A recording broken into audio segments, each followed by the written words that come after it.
आइए आज आप लोग को अर्थमेटिक प्रोग्रेशन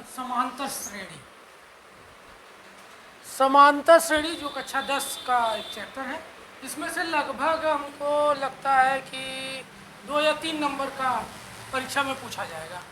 तो आज हम लोग देखते हैं समांतर श्रेणी क्या है। समांतर श्रेणी है कोई भी श्रेणी, जैसे समपदों की श्रेणी 2 4 6 8 10, विषम पद 1 2 3 4 5 1 2 जो भी हो। तो कहने का मतलब है कि श्रेणी 2 4 6 8 कॉमा इस प्रकार दिया हुआ। तो समांतर श्रेणी में सबसे पहले प्रथम पद क्या होता है? ए से लिखते हैं। कैसे लिखते हैं? ए से। इसको क्या लिखते हैं? प्रथम पद।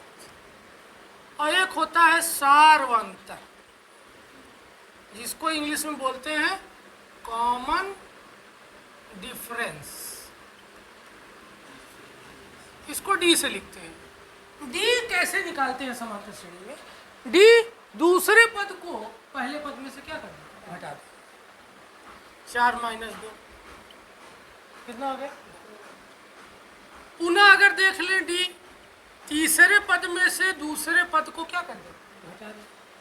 तो क्या हो जाएगा? T3 - T2। तो 6 - 4 कितना आ गया? 2। अगर सार्वंतर बराबर होता है तो हम कह सकते हैं कि ये समांतर श्रेणी है। ठीक है, कोई दिक्कत नहीं।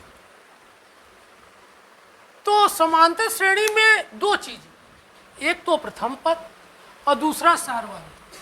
अगर आपको ज्ञात है तो आप सवाल को लगभग लगा सकते हैं। आइए देखते हैं।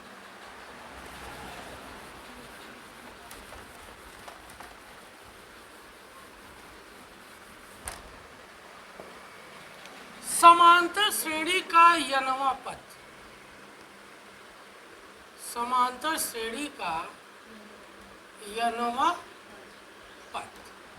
समांतर श्रेणी का यनवा पद, मान लीजिए कि T1, T2, T3, Tn1।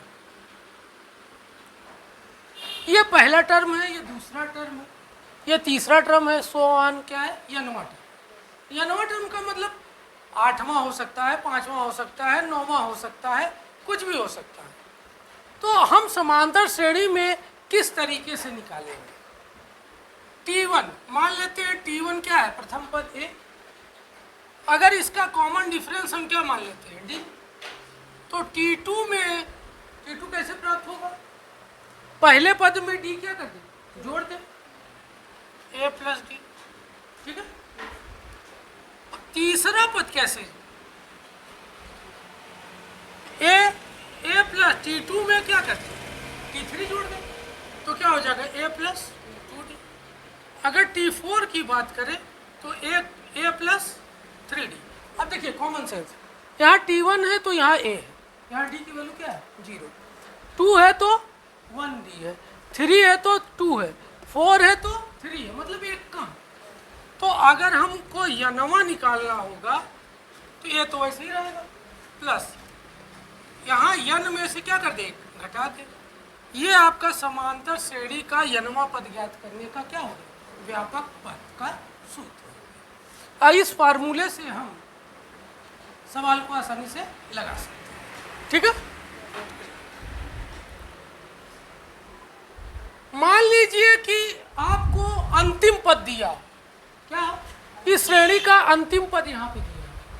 तो अंतिम पद के लिए यल बराबर a plus n - 1 into D. ये भी एक क्या है? सूत्र है। जब यल क्या हो? अंतिम पद। यल क्या है? अंतिम पद, लास्ट टर्म।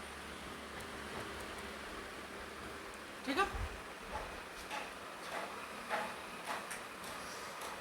चलिए आइए देखते हैं, कुछ सवाल देखते हैं।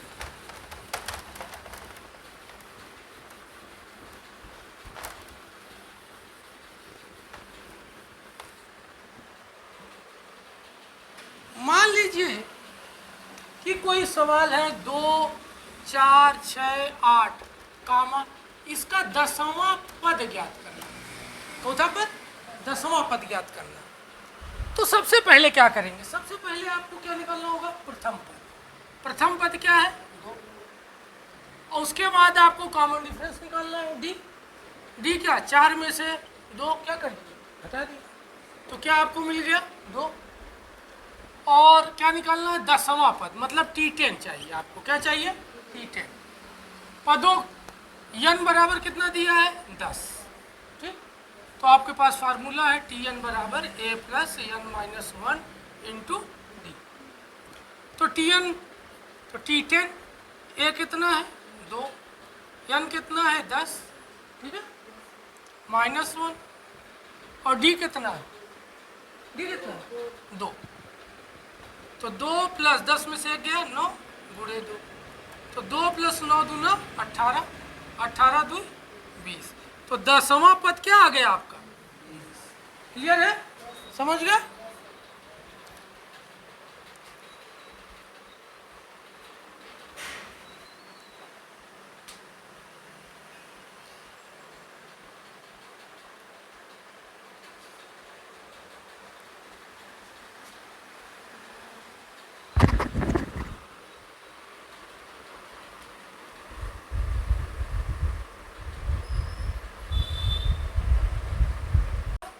अब हम समांतर श्रेणी की n पदों का योगफल का सूत्र देखेंगे।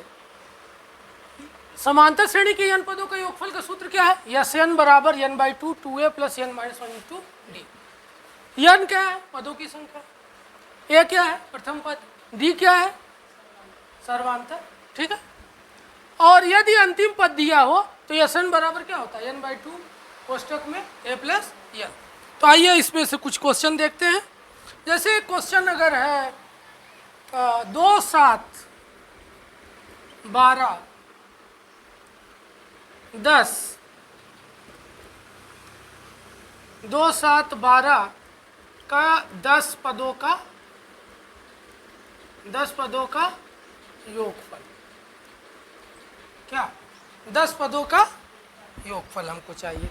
तो सबसे पहले क्या करेंगे, सबसे पहले आप क्या करेंगे, ए बराबर कितना है 2, डी बराबर कितना है 7 माइनस 2 बराबर 5, और n कितना है 10। तो यस n बराबर क्या लिखेंगे, n/2 2a plus n minus 1 into D. Formula लिख दी, बस अब फार्मूले पे उठा के क्या कर दे, रख दे, फार्मूले पे उठा के रख दीजिए। n की वैल्यू क्या है 10/2, 2a कितना है 2 प्लस n की वैल्यू 10 है, 10 में से 1 गया 9, यहाँ 2 बच्चे 10 4, और डी की वैल्यू कितनी है, डी की वैल्यू 5। तो 2 दूना 4, 9 बच्चे 45, 45 4 49, और 5 में 49 का क्या कर दे, मल्टीप्लाई कर दे, 5 9 4, 5 चौक 20 4, ठीक है ना। तो n पदों का योगफल कितनी आसानी से सूत्र पे रखने पर क्या हो गया, आ गया, समझ में आ गया। बस अब इसको नोट कर लीजिए। ये था समांतर श्रेणी, समांतर श्रेणी की n पदों का योगफल और Tnवां पद, ठीक है। Tnवां पद बस 2 ही फार्मूला है, एस एन बराबर 2a plus n minus 1 into D, S N बराबर n/2 2a plus n minus into D, ठीक है। तो आप खाली फार्मूला जानते रहे और आपका सवाल क्या हो जाएगा, लग जाएगा। और कक्षा 10 के पेपर में 2 या 3 नंबर का आएगा, आसानी से आप क्या करेंगे, प्राप्त कर लेंगे, ठीक है।